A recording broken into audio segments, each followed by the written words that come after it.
दोस्तों आज की वीडियो में हम सिर्फ डिस्कस करेंगे विलियम वर्ड्सवर्थ को, उनकी लाइफ के बारे में।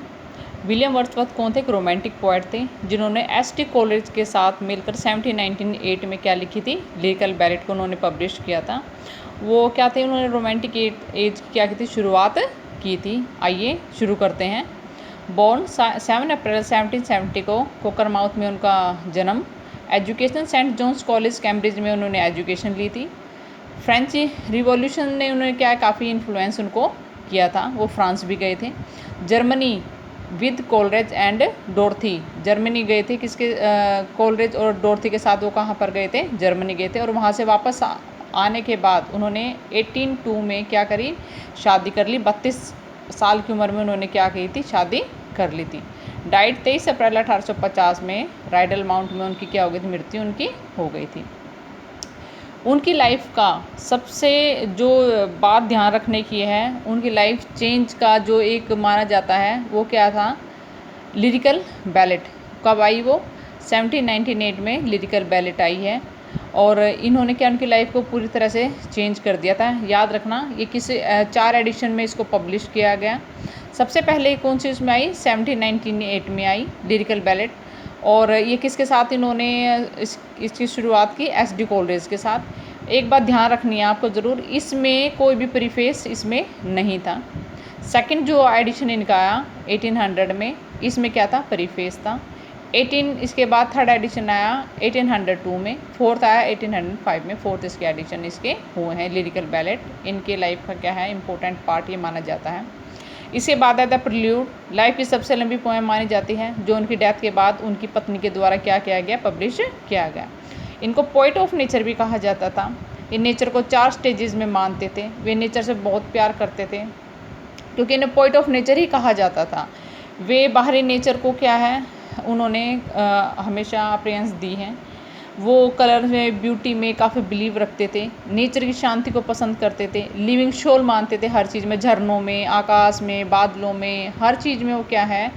एक नेचर सोल मानते थे कि मतलब नेचर से उनका अट्रैक्शन था ही। नेचर को वो सबसे ऊपर मानते थे। उनके हिसाब से जो भी हमारा मनुष्य का, ह्यूमन बीइंग का जो भी लाइफ है, वो किसके आधार पर है? नेचर के हिसाब से है। लिविंग सोल मानते थे, झरनों में, आकाश में। नेचर इज़ एवरीवेयर, उनका कहना था कि नेचर क्या है? हर जगह हमारी क्या है? नेचर है। Lord Byron, P B. Shelley, John Keats उनके बाद के पोएट रहे हैं, बट उन्होंने भी इस तरीके से नेचर को एक्सप्लेन नहीं किया है जैसे इन्होंने किया था। इसलिए कहा जाता है he was a great nature poet. Return to nature, उन्होंने हमेशा किस चीज़ पर बिलीव करा है? Return to nature. The Prelude publish 1815 में, उनकी वाइफ के द्वारा इसे क्या किया गया? पब्लिश किया गया। Growth of poetic mind soul 14 books में है ये। और इसमें जो 14 बुक्स इन्होंने लिखी है प्रिल्यूड के अंदर, इसमें बचपन से लेकर यंग एज तक की उसकी सारी बातें इस बुक के अंदर हैं। इसमें कितने के 14 पार्ट थे ये एक्सप्लेन करते हैं। बुक फर्स्ट और सेकंड में चाइल्डहुड की बातें, जैसे इन्होंने फिशिंग की और राइडिंग की, जो भी इनकी बचपन की यादें थी वो उन्होंने बुक फर्स्ट और सेकंड में इन्होंने दी हैं। बुक थर्ड में उन्होंने क्या है? एज 16 तक की अपनी जितनी भी चाइल्डहुड के बाद जितना भी एक्सपीरियंस है वो उन्होंने दिया है। बुक 4 में समर वेकेशन। बुक 5 में बुक्स रीडिंग, कैसे उनका इंटरेस्ट बढ़ा बुक रीडिंग में। उन्होंने बड़े बड़े जो इतने पोएट थे उनकी बुक को रीडिंग किया, कैसे समझा। बुक 6 में यूनिवर्सिटी लाइफ में वो कैसे आए, कैसे कॉलेज की लाइफ उन्होंने स्पेंड की। 7 में वो लंदन गए, लंदन की ट्रिप के बारे में उन्होंने जिक्र किया है। 8 में लाइफ सर्वे, उनकी लाइफ की सर्वे कैसे रहे, अप्स डाउन कितने रहे। 9 और 10 में फ्रेंच एक्सपीरियंस, फ्रेंच रेवोल्यूशन हुआ था उस टाइम, तो उसका एक्सपीरियंस है। 11th में ग्रेट स्पिरिचुअल क्राइसिस आए। 12, 13 और 14 में रोमांटिक एज की शुरुआत उन्होंने कर दी थी, तो उसमें 12, 13 और 14 में उन्होंने क्या है? रोमांटिक एज के पोएट वो हो गए थे। 1843 में पोएट लॉरेट ब्रिटेन, मतलब उन्हें उपाधि दी गई। कब? 1843 में ब्रिटेन में। पोएट लॉरेट कौन होता है? राष्ट्र कवि, किसी भी देश का राष्ट्र कवि कहा जाता है। बट उन्होंने शुरू में तो लेने से मना कर दिया था, बट बाद में उन पर फोर्स डाला गया और उन्होंने ये उपाधि लेने के लिए हाँ कर दी। जॉन ड्राइडन, अगर पूछा जाए सबसे पहले ब्रिटेन के फर्स्ट पोएट लॉरेट कौन थे, तो क्या कहा जाएगा? जॉन ड्राइटन, ठीक है। डोरथी वर्ड्सवर्थ सिस्टर और मैरी इनकी पत्नी, इनका नाम आपको ज़रूर याद रखना है, क्योंकि जो इनकी सिस्टर थी डोरथी वर्ड्सवर्थ, हर इनकी जो पोएम है या मोस्टली जितनी भी इनके वर्क्स हैं उसमें इनका जिक्र ज़रूर आया हुआ है। एंटीबेलन फ्रेंच इनकी बेटी थी, इन्होंने अपनी बेटी को भी काफ़ी हेल्प किया है।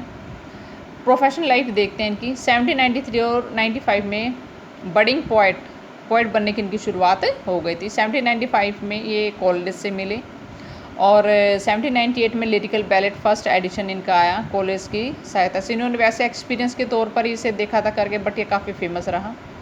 इस पर किसी भी ऑथर का नाम नहीं था।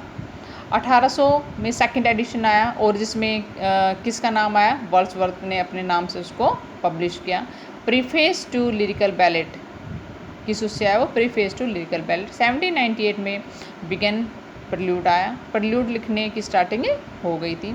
1843 पोएट लॉरेट, इन्होंने इस उपाधि को मैंने पहले बताया था लेने से क्या कर दिया था, मना कर दिया था, लेकिन बाद में ये इससे एग्री हो गए थे।